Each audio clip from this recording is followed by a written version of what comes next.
오늘도 행복하세요. 오 자유세상의 유현상 목사입니다. 오늘은 요한복음 14장 12절로 14절에 있는 말씀을 중심으로 해서 신유, 오직 예수의 마음으로 예수님을 본받아 예수님처럼 이라는 제목의 첫 번째 시간을 갖고자 합니다. 오늘 저나 여러분들이나 세상에 사는 많은 사람들이 가장 행복한 것은 서로 사랑하는 사람들끼리 그 사랑을 느끼면서 어우러져 살 때 가장 행복하고 좋습니다. 우리 신앙생활도 행복한 신앙생활하는 가장 중요한 요건이 거기에 있는 것 같아요. 하나님의 사랑을 느끼고 그 하나님과의 사랑을 더불어 누리면서 신앙생활할 때 우리의 신앙생활은 단지 의무만이 아니라 행복하고 즐거운 순종이 될 수가 있습니다. 그래서 가장 행복한 신앙생활은 하나님과의 사랑의 교감을 삶 속에서 구체적으로 느끼며 어우러져 신앙생활하는 겁니다. 성경에는 그 하나님의 사랑이 구체적으로 기록되어져 있습니다.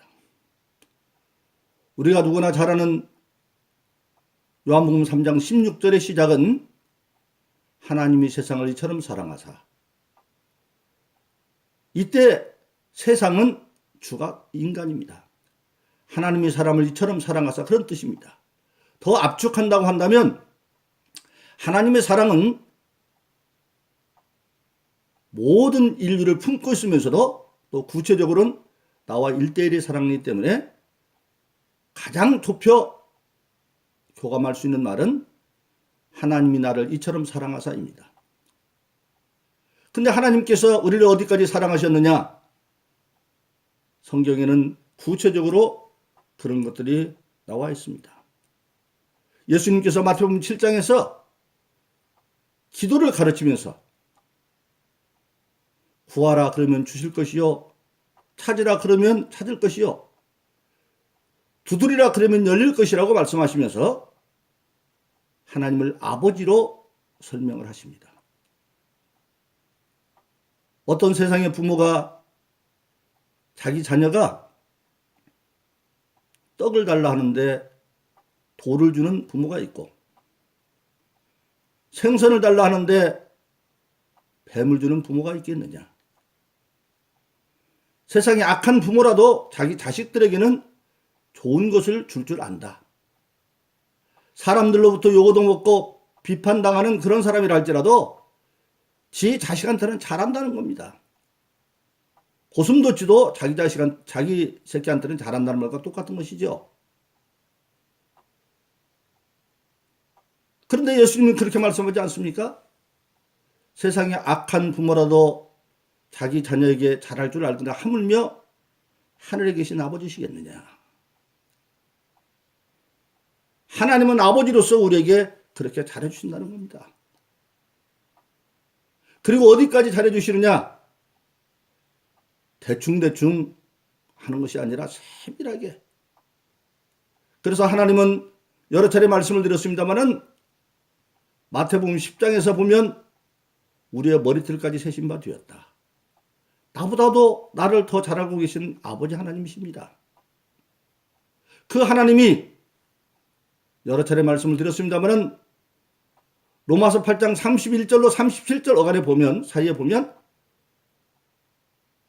하나님이 너희를 위하시면 누가 너희를 대적하겠느냐? 한마디로 말하면 거기서 우리가 인간이 사는 세상은 대적자가 있다는 겁니다.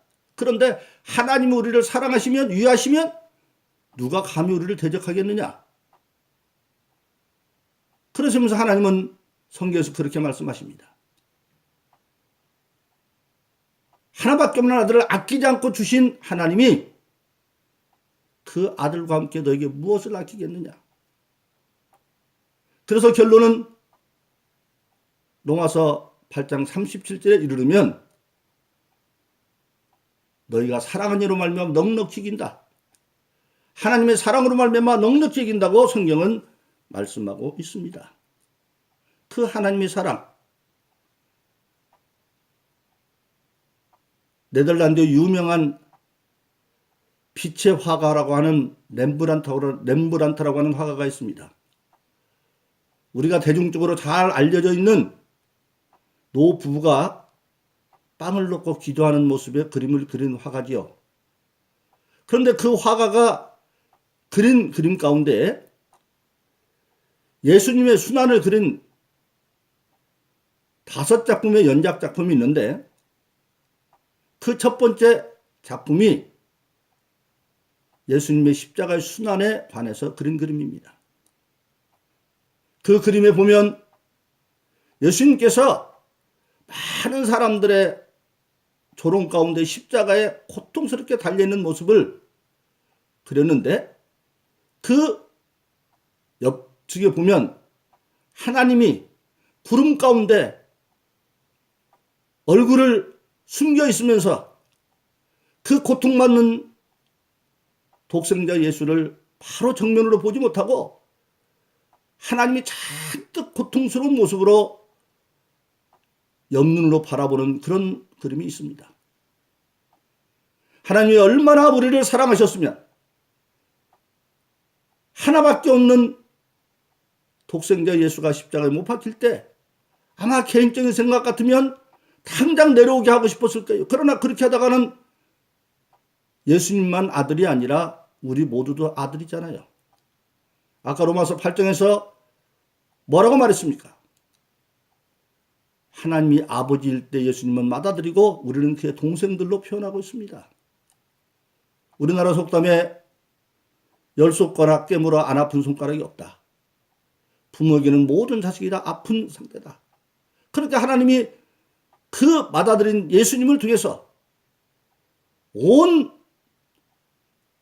아담 이후의 인류를 구원하기 위해서 그 고통 가운데 참고 있는 모습을 보면서 우리는 가슴이 뻥하고 눈물이 흘립니다. 제가 20살 되던 5월 달에 예수님 영접하고 조금 이후에 이제는 말씀드리겠습니다마는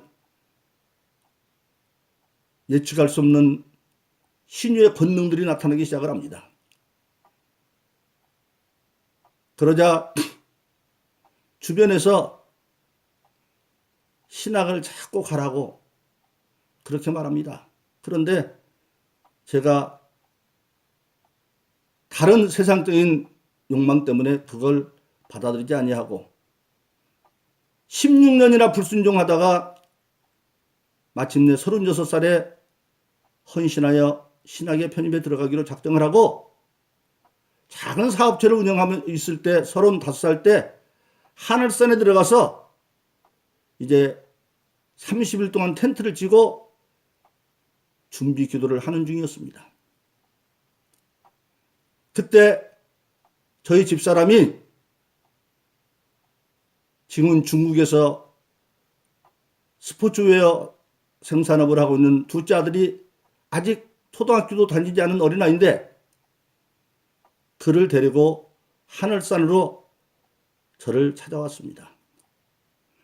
하늘산 기도원이 지금은 많이 피폐되어 있습니다만은 그때는 하늘산에 많은 사람들이 와서 은혜 받고 하는 기도의 동산이었어요. 근데 그 하늘산 올라가는 길이 아래서부터 올라가는 길이 가파른 길이죠. 제가 그때 온 둘째 아들을 등에 업고 그 가파른 길을 올라가는데 갑자기 렘브란트의 그 그림이 떠오르면서 한없이 울었습니다. 한없이 울었어요. 어린 아들을 업고 가는데 그 올라가는 비탈길이 마치 주님이 십자가 지고 골고도록 올라가는 길 같고 그 고통 가운데 올라가는 그 주님의 긁으면서 내가 말없이 울었어요. 많이 울었습니다. 그때 렘브란트의 그림이 딱 떠오르는데 하나님이 그때 참지 못하셨다고 한다면 우리에게 어디 구원이 있었겠느냐? 바로 그렇습니다. 하나님은 우리를 살리기 위해서 거기까지 사랑을 하셨던 겁니다. 나 같은 것을 사랑하사. 그 하나님의 사랑이 구체적으로 산 증거로 오신 분이 바로 예수님이십니다.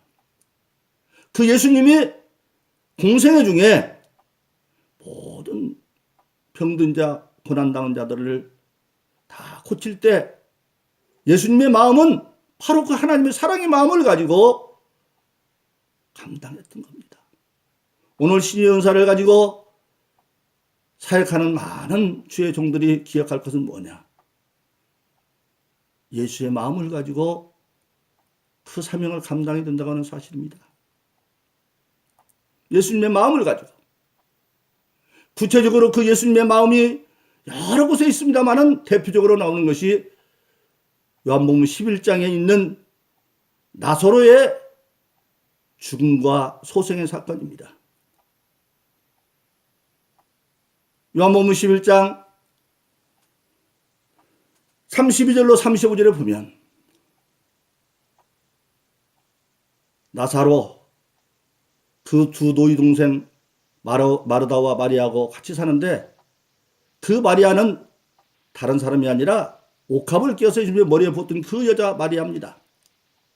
근데 그 일찍이 부모를 여기고 오빠를 의지하고 두 자매가 살았는데 그 오빠가 죽어서 무덤에 장사되어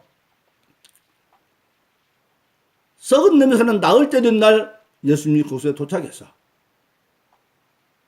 그 오빠의 죽음을 보고 우는 두 자매와 그리고 그들을 조문하러 와서 같이 울어주는 조문객들을 바라보면서 예수님은 32절로 35절에 보니까 마음에 통분이 여겼다.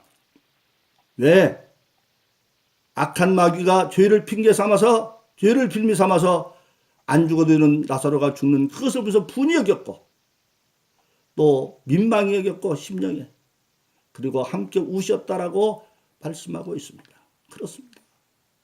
예수님은 모든 병든 자들 그들을 바라보면서 마음속으로 마귀가 그들을 행복하게 살 그들을 긍휼히 통분하셨고 민망히 여기셨고 함께 우셨던 예수님이십니다.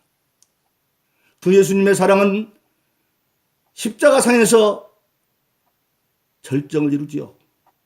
그 은혜도 모르고 며칠 전에 그렇게 호산나 메시아로 오시는 했던 그 열광하고 환영했던 사람들 가운데 다 침묵하고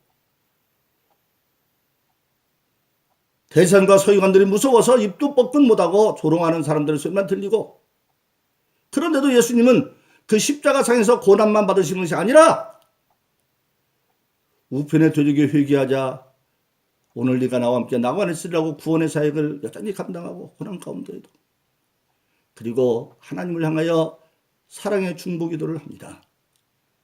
은혜도 모르고 조롱하는 그 많은 사람들 아버지여 저들이 하는 짓을 저들이 모르니 저들의 죄를 사하여 주십시오. 저들이 지금 마귀의 사로잡혀서 몰라서 저 짓을 하고 있습니다. 그렇게 긍휼히 여기시는 중보기라는 예수님입니다. 우리가 고린도서 12장 4절 이하에 보면 성령의 9가지 은사가 나옵니다. 그 가운데 네 번째 은사가 병 고치는 은사죠. 지혜의 은사, 지식의 은사, 믿음의 은사, 다음에 병 고치는 은사, 다음이 다섯 번째가 능력의 은사 등 그 나오는데 그 은사를 가지고 우리가 사명을 감당할 때 가장 중요한 것은 뭐냐? 예수님의 마음으로 하나님 우리를 사랑하시는 산증은 예수님의 마음으로 감당을 해서 마음으로부터 병든 자를 불쌍히 긍휼함으로 사랑으로 감당하는 저와 여러분 되기를 예수님으로 축원합니다. 오늘도 행복하세요. 오 자유세상의 유현상 목사였습니다. 감사합니다.